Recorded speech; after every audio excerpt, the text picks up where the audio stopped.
Muy bien, mis amados hermanos, avanzamos en la exposición de nuestra Confesión de Fe Bautista de Londres de 1689 en este capítulo que tiene por nombre de Dios y la Santa Trinidad. De Dios y la Santa Trinidad. Habiendo ya expuesto el párrafo 1, que como vimos se enfoca en las perfecciones de Dios en sí misma, sus atributos, vamos a pasar al párrafo 2, que se enfoca en las relaciones de Dios con sus criaturas, las relaciones de Dios con sus criaturas a la luz de sus atributos, a la luz de los atributos mencionados precisamente en el estudio al que dedicamos unas 4 clases para ese párrafo número 1. Ahora, como bien lo anota el doctor Sam Waldron, no es que el primer párrafo que vimos no diga nada acerca de las perfecciones de Dios, sus atributos en relación con las criaturas, pero vemos en este segundo que se enfoca más en esto, o sea, toma las perfecciones que el párrafo 1 ha mencionado, algunas de ellas, y ahora las relaciona con las criaturas de Dios. Así que, aunque estas cosas no sean como estrictamente definidas, son los enfoques que podemos notar comparando ambos párrafos, nos hace ver el doctor Sam Waldron. Este es el enfoque entonces del párrafo 2 de las relaciones de Dios con sus criaturas a la luz de sus atributos. Este enfoque es el que se va a manejar, pero ese enfoque vamos a ver que es acentuado aún en unas variaciones que tiene este párrafo 2 con respecto a la versión de la Confesión de Fe de Westminster. No es muy grande, es apenas perceptible y básicamente o específicamente es que se insiste mucho en el uso de las palabras criatura, de la palabra criatura. Usted cuando hace la comparación de los dos párrafos no ve una modificación en la redacción, pero usted sí ve que en nuestra confesión de fe se hace mucho uso, se insiste en el uso de la palabra criaturas en el párrafo, Y esto entonces nos empieza o nos permite empezar a notar que el párrafo nos va a hablar, sí, de las perfecciones de Dios, pero en relación con las criaturas. Aún en esta repetición empezamos a verlo. Sobre esto, James Renihan dice: la alteración bautista parece llamar la atención del lector sobre la relación entre el Señor y las criaturas humanas frente a todas las demás cosas creadas. Las palabras y frases aquí se construyen como un crescendo musical, llamando a todos los seres vivos a inclinarse con asombro ante el Santo Señor. Esta entonces pequeña alteración hace este énfasis entonces de las perfecciones de Dios con relación a las criaturas, a toda la creación. Muy bien, leamos entonces, vayamos directamente a la lectura de este párrafo número 2. El párrafo número 2 lo tengo dividido en 2 pantallas porque es un párrafo largo.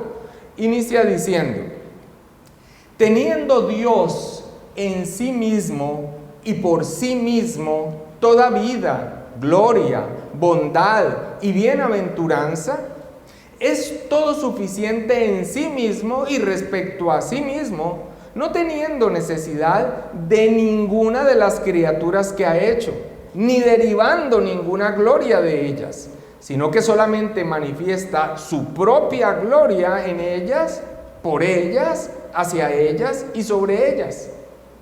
Él es la única fuente de todo ser, de quien, por quien y para quien son todas las cosas, teniendo sobre todas las criaturas el más soberano dominio para hacer mediante ellas, para ellas y sobre ellas todo lo que le agrade. Continúa diciendo: todas las cosas están desnudas y abiertas a sus ojos.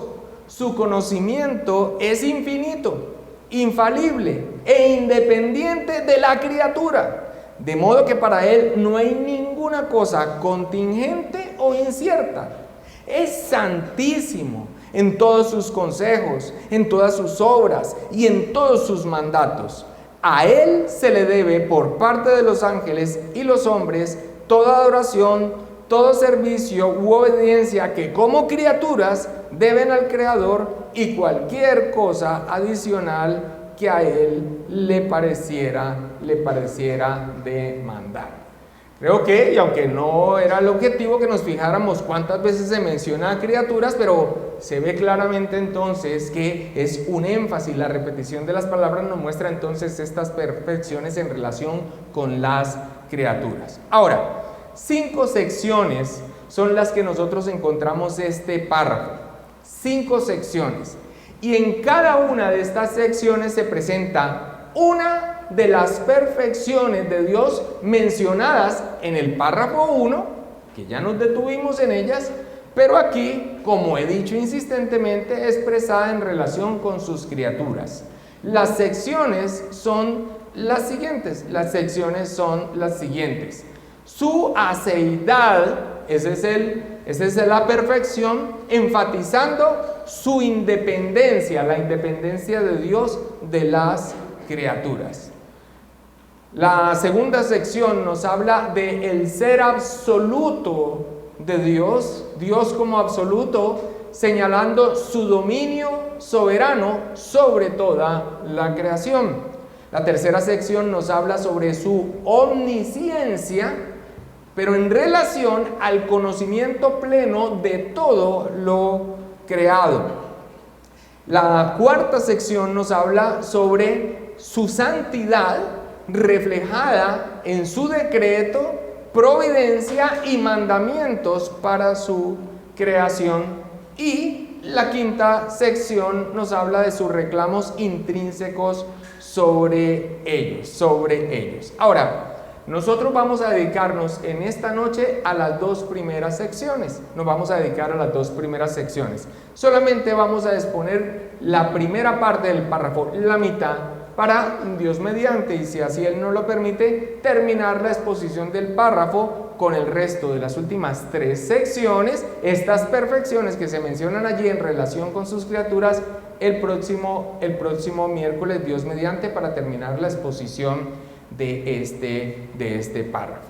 Así que vamos a empezar, mis amados hermanos, con la primera perfección que se menciona en el párrafo, y es su aceidad, que Dios es de sí mismo, que Él es el único autoexistente. No voy a repetir la lección aquí, ya hizo su tarea el pastor Julián cuando expuso esta perfección de Dios, pero aquí se menciona su aceidad en relación con sus criaturas, y esto lo que enfatiza es la independencia que Dios tiene de la creación, su independencia de las criaturas. Leámoslo y lo vamos a notar.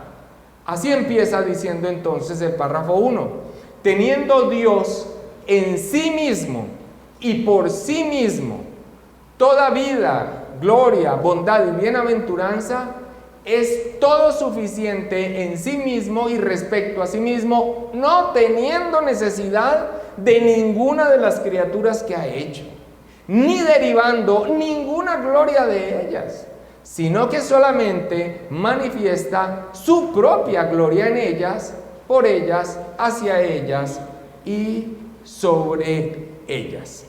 Así que, mientras que la aceidad de Dios nos habla de su autoexistencia, ¿recuerdan? Él es el ser, yo soy el que soy, yo soy. Él es el único autoexistente que no deriva su existencia de nada ni de nadie, quien siempre ha sido, es y será. Esto es lo que nos habla su aceidad con respecto a la creación.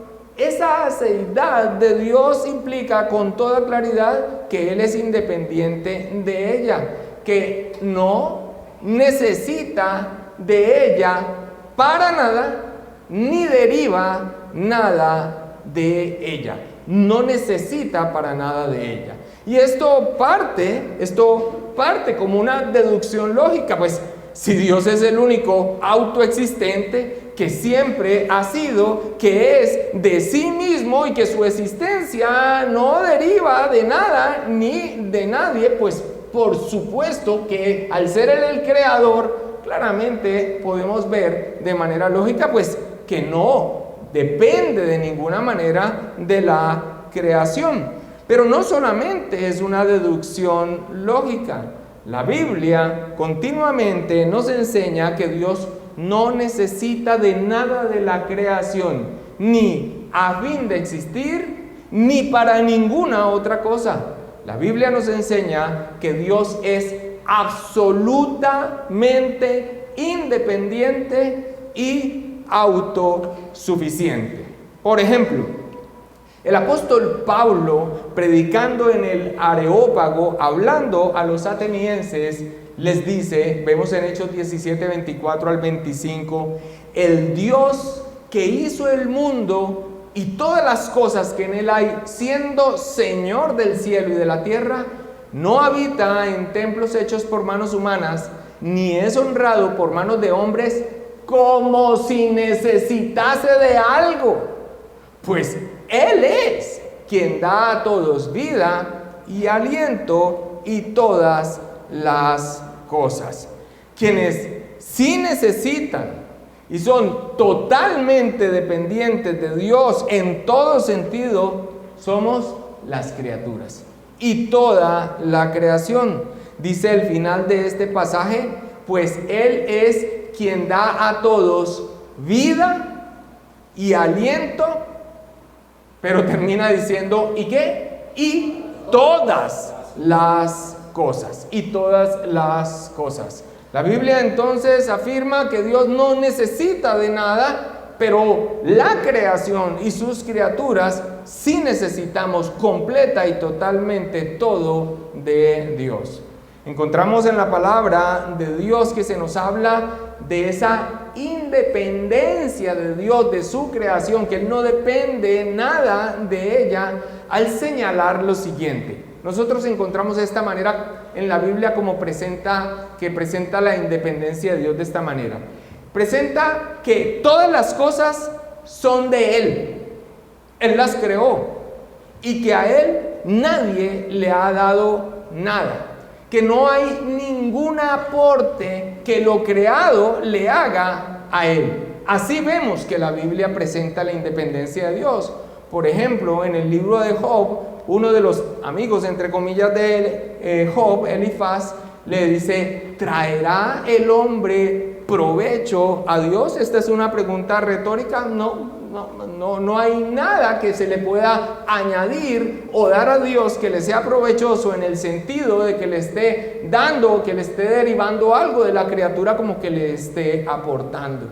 En Job 41:11 dice, ¿quién me ha dado a mí primero para que yo restituya? Está hablando el Señor. Todo lo que hay debajo del cielo es mío.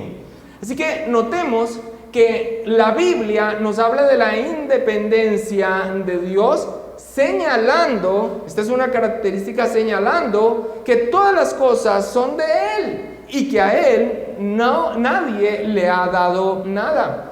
El Salmo 50, 10 al 12 dice, porque mía es toda bestia del bosque, los millares de animales en los collados, conozco a todas las aves de los montes y todo lo que se mueve en los campos me pertenece. Si yo tuviese hambre, no te lo diría a ti, porque mío es el mundo y su plenitud. Mío es el mundo y su plenitud. Ya voy hacia un punto, pero quiero que usted note esto entonces. La independencia de Dios es expresada en la Biblia, en muchos textos, señalando entonces que todas las cosas son de Él. Todas las cosas son de Él y que a Él nadie le ha dado nada que no sea suyo. De hecho, Romanos 11, 34 al 36, que es el texto de confirmación más acentuado que presenta este párrafo 2 en nuestra confesión, dice, porque ¿quién entendió la mente del Señor? ¿O quién fue su consejero? ¿O quién le dio a Él primero para que le fuese recompensado? Porque de Él y por Él y para Él son todas las cosas, a Él sea la gloria por los siglos. Amén. Por los siglos. Amén. Ahora, viendo entonces cómo se presenta o cómo presentan algunos textos la independencia de Dios, señalando que todas las cosas son de Él, Él las creó y que a Él nadie le ha dado nada que no sea suyo, no es que Dios, escuchen esto, no es que Dios sea independiente en el sentido de que Él cubre sus necesidades de una creación que le pertenece y que por lo tanto no le debe nada a nadie porque todo es suyo. No. Estas son maneras de hablar. Por ejemplo, cuando dice, si yo tuviese hambre, no te lo diría a ti, porque mío es el mundo y su plenitud, mía es toda bestia, los millares de animales, conozco a todas las aves, todo lo que se le mueve en los campos me pertenece. No es que Dios sea independiente en el sentido de que Él cubre sus necesidades con lo que es suyo, con una creación que le pertenece y por lo tanto Él no le debe nada a nadie porque todo es suyo. No, Él no tiene ninguna necesidad. La pertenencia de Dios de todas las cosas que mencionan estos textos se fundamentan en que Él las hizo y dependen de Él. No tiene el propósito de decirnos que es que Él cubre sus necesidades de lo que es suyo. El énfasis entonces está aquí en cuando se menciona la pertenencia de todas las cosas, es que Él fue el que las hizo y todo lo hecho depende de Él. Por eso esto nos habla de su independencia. Como lo menciono, no solamente en un aspecto lógico, si Dios era antes de crear todas las cosas, porque Él es el gran yo soy el que soy, Él es el autoexistente, entonces ¿cómo hacía para subsistir? No, claramente al mostrar que todas las cosas le pertenecen porque Él las creó, está mostrando su independencia porque no las necesita. Y aunque habla de pertenencia y que son suyas, no es la independencia en el sentido de que Él cubre sus necesidades. Él no tiene necesidades. La forma como nos presenta el párrafo lo que esta seidad de Dios significa con respecto a la creación es muy diciente. Inicia entonces de la misma manera que lo hemos visto en estos versículos, hablándonos de la posesión de Dios de todo lo deseable. Dios posee todo lo deseable para después afirmar su independencia. Miremos esto primero.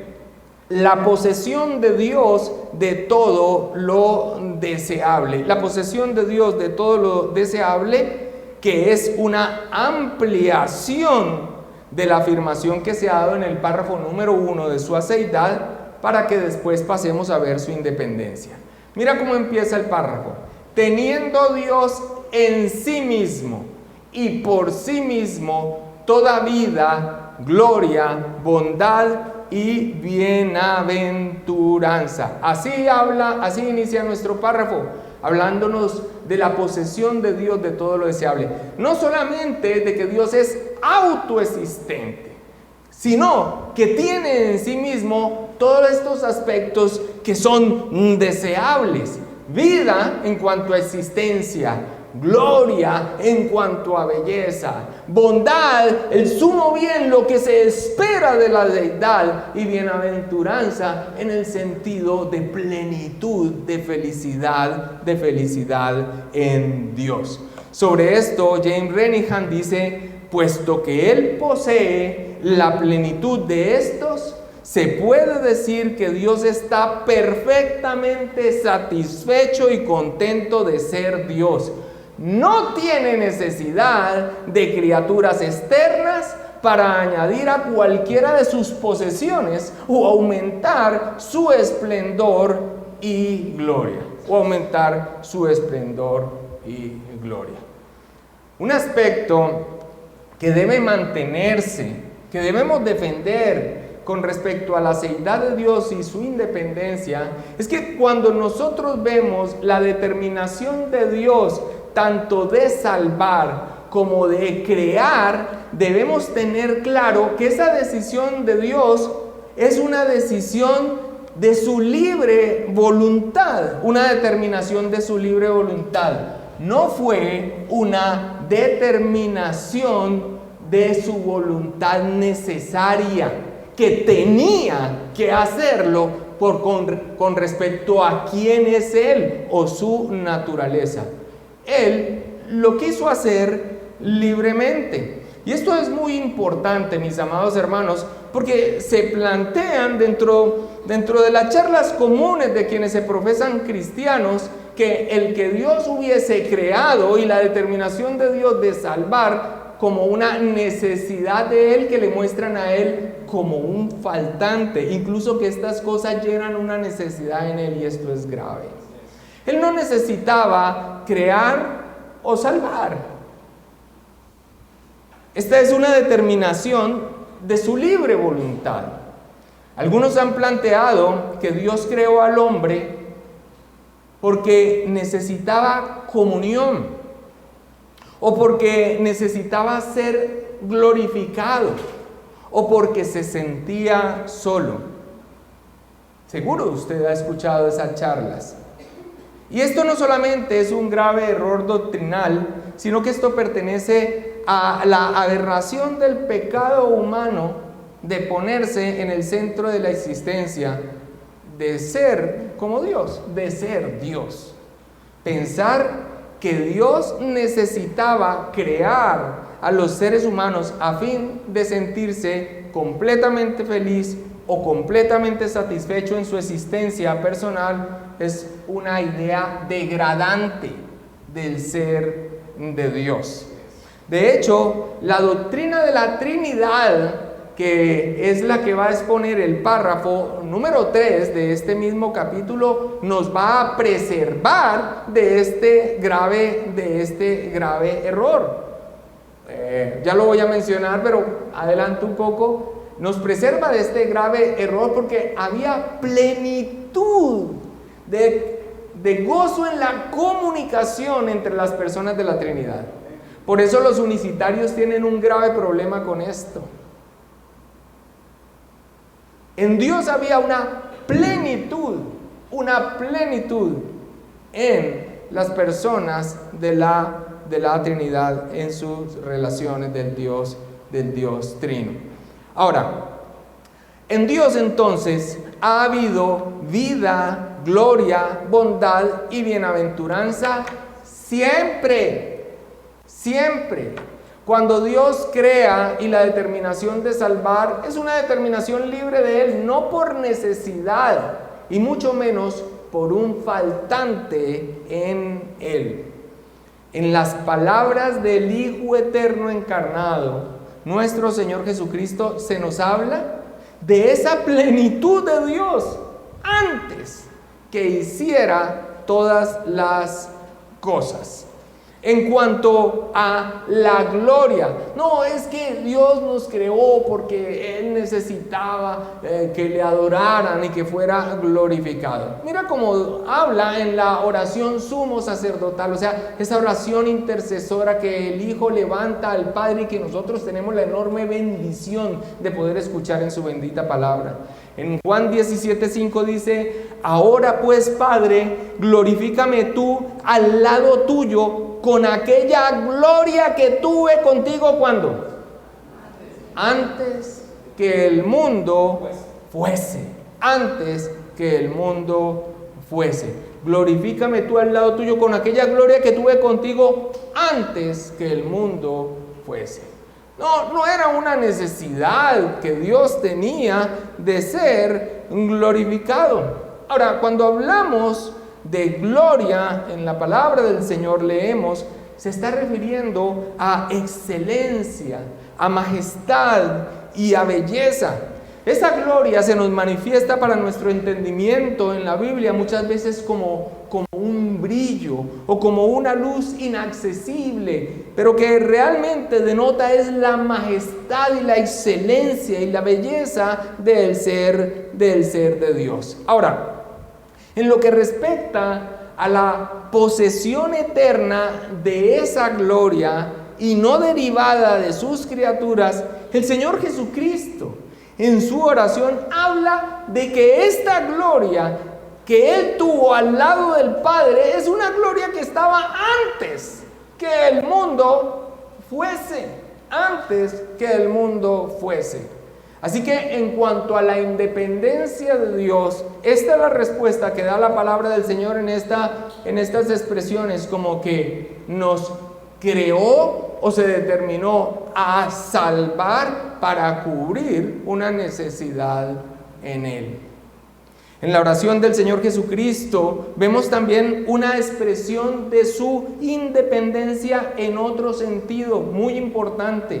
En Juan 17:24 dice el Señor en esa misma oración: porque me has amado. ¿Desde cuándo? Desde antes de la fundación del mundo. Hermanos, no, Dios no necesitaba comunión o amor como si le faltase, y entonces eso fue lo que le movió a crearnos. En el Dios Trino ha habido amor perfecto, comunión y comunicación por toda la eternidad.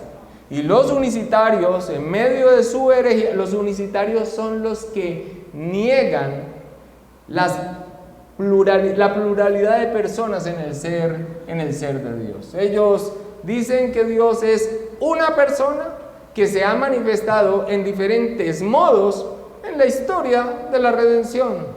En modo Padre en el Antiguo Testamento, en el modo Hijo, en la encarnación del Señor Jesucristo, y en el modo Espíritu Santo para la iglesia y en los últimos tiempos. Ellos tienen un grave problema precisamente para dar respuesta a esa plenitud de Dios, y tienen un grave problema en esa enseñanza errada de un Dios unipersonal.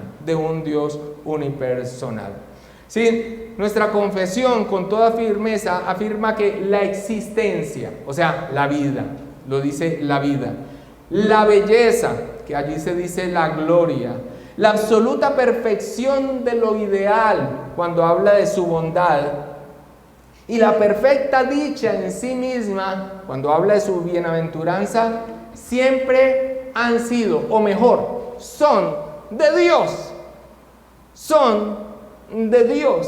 Y esto acentúa entonces su independencia de la creación. Él crea y se determina a salvar en su decreto eterno libremente, no por necesidad y no por un faltante.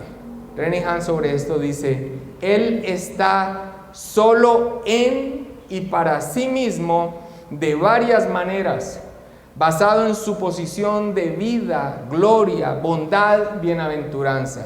Puesto que Él posee la plenitud de estos, se puede decir que Dios está perfectamente satisfecho y contento de ser Dios. El Macarios, esto es lo que significa pleno.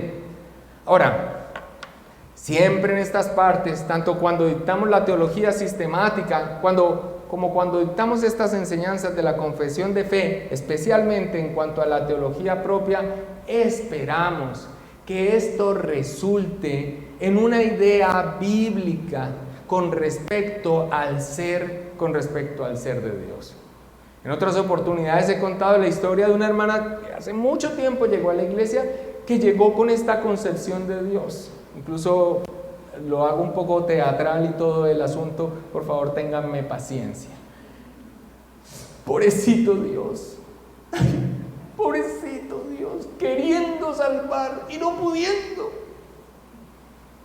Pobrecito Dios, ¿cómo se sentirá cuando Él te quiere salvar y la gente le cierra el corazón. O sea, pobrecito Dios. Y llegaba, pero con toda sinceridad, compungida por el sufrimiento de Dios.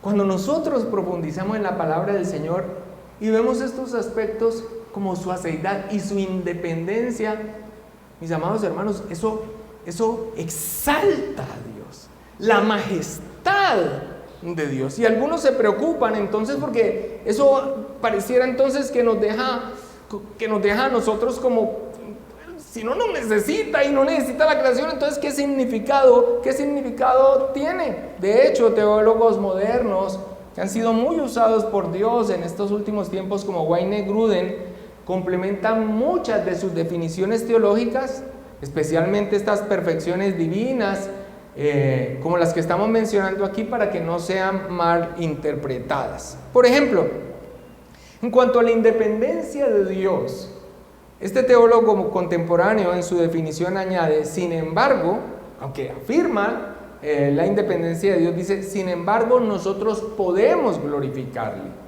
¿Y esto? Porque queda la pregunta, bueno, si Dios no nos necesita para nada, ¿tenemos alguna importancia? ¿Hay alguna significancia en nuestra existencia, ya que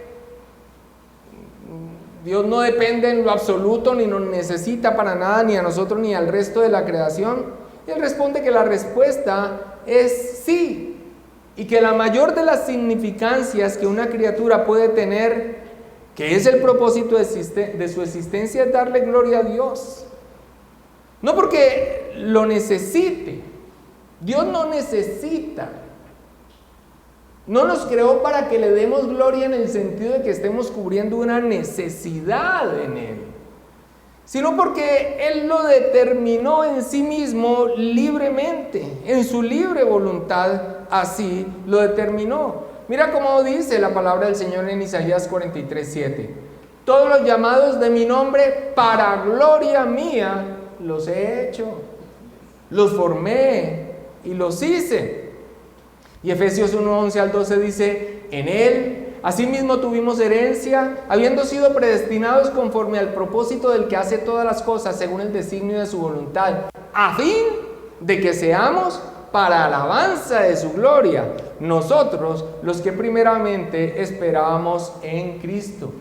Este complemento de Wayne Grudem es importante para que no malinterpretemos entonces la independencia de Dios. Sin embargo, es importante enfatizar que ese poder glorificar a Dios, que sí, Él nos ha concedido, hermanos, no añade nada a Dios. De hecho, nosotros le glorificamos, escucha esto, nosotros le glorificamos siendo como Él, imitándolo en aquellos atributos de sí mismo que nos ha comunicado, siendo santos, justos, rectos, veraces, bondadosos, benignos, sabios, generosos. Escucha, Dios sí se deleita en nosotros, pero al ver reflejado sus propias perfecciones en nosotros. Como dice James Renihan, reflejan nosotros lo que ya es esencialmente de Dios, lo que ya es esencialmente de Dios.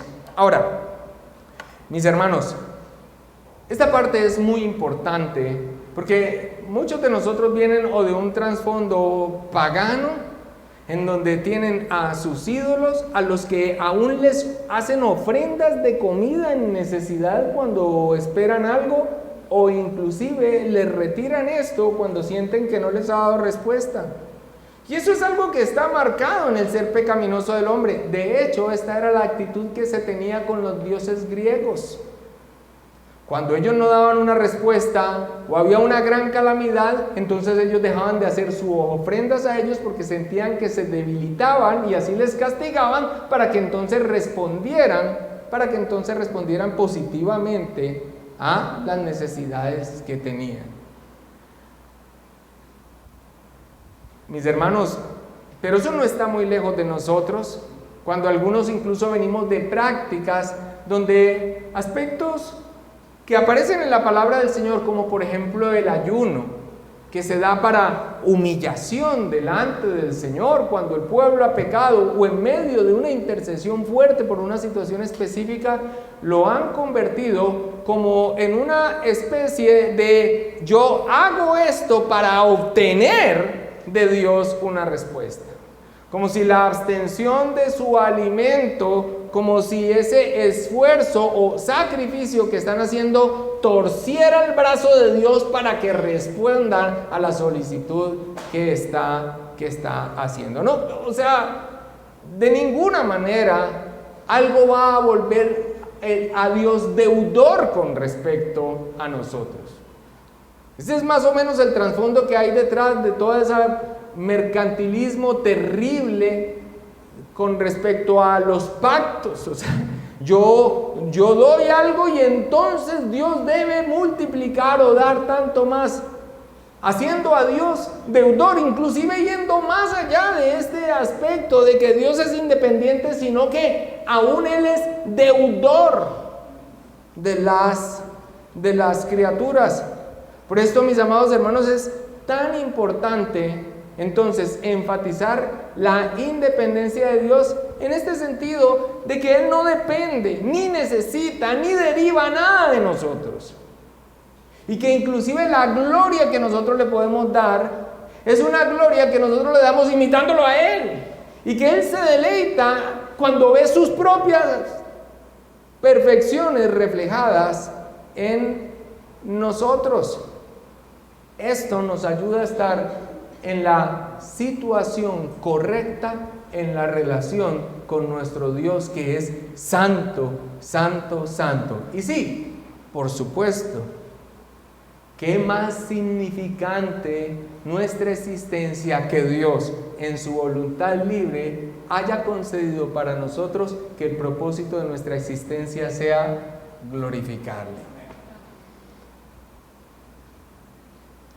De hecho, que Dios se deleite en nosotros al ver reflejadas sus propias perfecciones en nosotros, es lo que procura expresar a continuación esta primera sección del párrafo 2 cuando pasa a hablarnos ya propiamente de su independencia. Dice, es todo suficiente en sí mismo y respecto a sí mismo, no teniendo necesidad de ninguna de las criaturas que ha hecho, ni derivando ninguna gloria de ellos. Esto es lo que estamos hablando, y lo expresa así, sino que solamente manifiesta su ¿qué?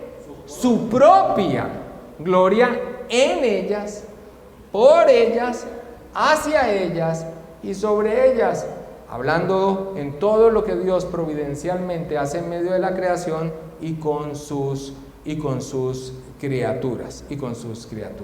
Muy bien, ahora, este es entonces este atributo de la aceidad de Dios, pero en relación con lo creado, que es su independencia.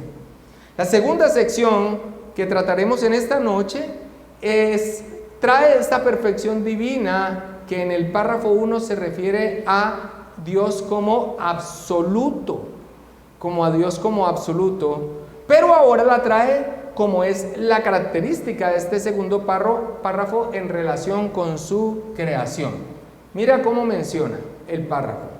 Él es la única fuente de todo ser, de quien, por quien y para quien son todas las cosas, teniendo sobre todas las criaturas el más soberano dominio para hacer mediante ellas, para ellas y sobre ellas todo lo que le agrade. Ahora, recordemos que sobre esta expresión absoluto, Jane Renihan señala que el uso del término en el contexto de la época estaba relacionado con poder y gobierno total.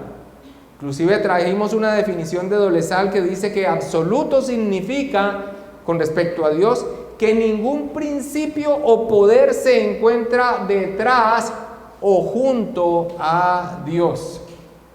Recordemos la descripción de este atributo divino que a continuación nos dio el párrafo, ese párrafo 1, para que tengamos claro de qué está hablando. Nos dice absoluto, que hace, allá en el párrafo 1 nos dijo, que hace todas las cosas según el consejo de su inmutable y justísima voluntad y para su propia gloria. Así que nos está hablando de Dios absoluto en el sentido de poder y gobierno en relación con nosotros, con la creación. Entonces nos está hablando de su soberanía divina o su gobierno. Su soberanía divina o su gobierno. Dios es presentado en su bendita palabra como el creador y como su voluntad, como la causa primaria de todas las cosas. Asimismo presenta esta sección la soberanía divina. Presenta a Dios como creador, dice, la única fuente de todo ser, de quién, por quién y para quién son todas las cosas. Así lo presenta como el creador, y después presenta, o en virtud de que Él es el creador, entonces es soberano, teniendo sobre todas las criaturas el más soberano dominio para hacer mediante ellas, para ellas y sobre ellas todo lo que le agrade. Berkov sobre esto escribe: Él es presentado como el creador y su voluntad como la causa de todas las cosas. En virtud de su obra creativa, los cielos y la tierra y todo lo que contienen le pertenecen. Él está revestido con autoridad absoluta sobre las huestes del cielo y los habitantes de la tierra. Él sostiene todas las cosas con su poder omnipotente y determina los fines para los cuales están destinadas a servir. Él gobierna como rey en el sentido más absoluto de la palabra, y todas las cosas son dependientes de Él y subservientes ante Él, dice nuestro querido y amadísimo Luchito Berkov. Ahora, seguro que quienes han sido instruidos en una educación teológica formal, como la que damos en nuestra iglesia, puede ver que aquí se está hablando de la doctrina de la providencia divina, que incluye no solamente el gobierno de Dios, su soberanía, sino su preservación de todas las cosas y también de su concurrencia. O sea que Dios es la causa primaria de todo lo que sucede y que obra su soberana voluntad mediante causas secundarias, o sea, todo lo creado, que actúan de acuerdo a las propiedades con las que la creó. Hermanos, a este tema de la providencia divina se va a dedicar un capítulo entero de nuestra fe, el capítulo número 5, y si no estoy mal tiene unos 7 u 8 párrafos. Así que aquí, aunque en estas expresiones que hemos traído vemos que se nos está hablando de la providencia divina, pero específicamente me voy a quedar con algunos aspectos de esta parte de la providencia divina, y es el gobierno. Brevemente, el primer aspecto es el que ya mencionamos, que la soberanía de Dios sobre todas las cosas es presentada en la palabra de Dios en virtud de que Él las creó y que son suyas. Isaías, hablando de la grandeza de Dios, dice: levantad en alto vuestros ojos y mirad quién creó estas cosas. Él saca y cuenta su ejército, a todas llama por sus nombres, ninguna faltará. Tal es la grandeza de su fuerza y el poder de su dominio. Así presenta entonces la palabra del Señor esta soberanía o este gobierno de Dios. Lo presenta en virtud de que Él es el creador y que son suyas, y que por lo tanto tiene el derecho y el poder para hacer con ellas lo que le plazca. Su gobierno, su control soberano. Apocalipsis 4:11 dice: Señor, digno eres de recibir la gloria y la honra y el poder, porque tú creaste todas las cosas y por tu voluntad existen y fueron creadas. San Waldron sobre esto dice: toda la creación le pertenece absolutamente. Él tiene el derecho de disponer de sus propias posesiones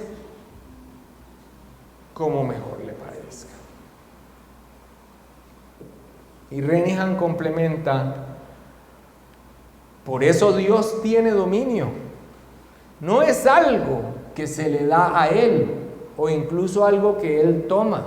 Es suyo, en virtud de su propia existencia. Él es el creador, el alfarero, y sus criaturas son simplemente sus súbditos, nada más y nada menos. Es un derecho hacer con ellos lo que le plazca. Ahora, la parte que complementa esto para no ser malinterpretado es que nuestro Dios es bueno, santo, justo, sabio, generoso, misericordioso, paciente, amoroso, celoso de sí mismo. Saber que Dios, que hizo todas las cosas, absoluto, todo es de Él, absoluto, las gobierna en todo detalle, para nosotros debe traer una gran paz. No podríamos decir todas las cosas nos ayudan para bien.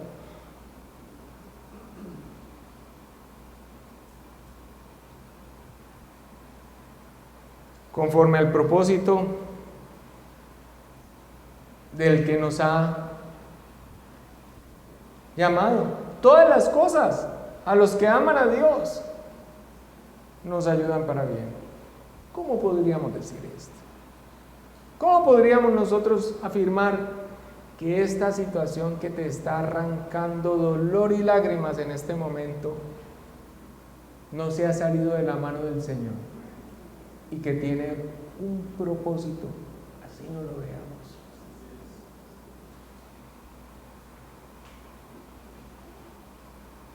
El control soberano de Dios de todas las cosas. Y creo que esta es una congregación madura aún para entender que aún nuestras torpezas y debilidades son usadas por Dios con sus propósitos. Somos responsables y las hacemos libremente. Y no hay una coacción sobre nosotros al hacerla, pero aún ellas no se ha salido del gobierno y control soberano de Dios, que lleva a cabo sus propósitos eternos en Cristo Jesús, del cual nosotros, los creyentes, somos beneficiarios. ¿Qué lija va a usar? Si es la gruesa o la delgada, eso ya es otra cosa. A mí me gustan las expresiones de los creyentes antiguos que ante estas circunstancias que nos desconciertan respondían: lo que el amo diga.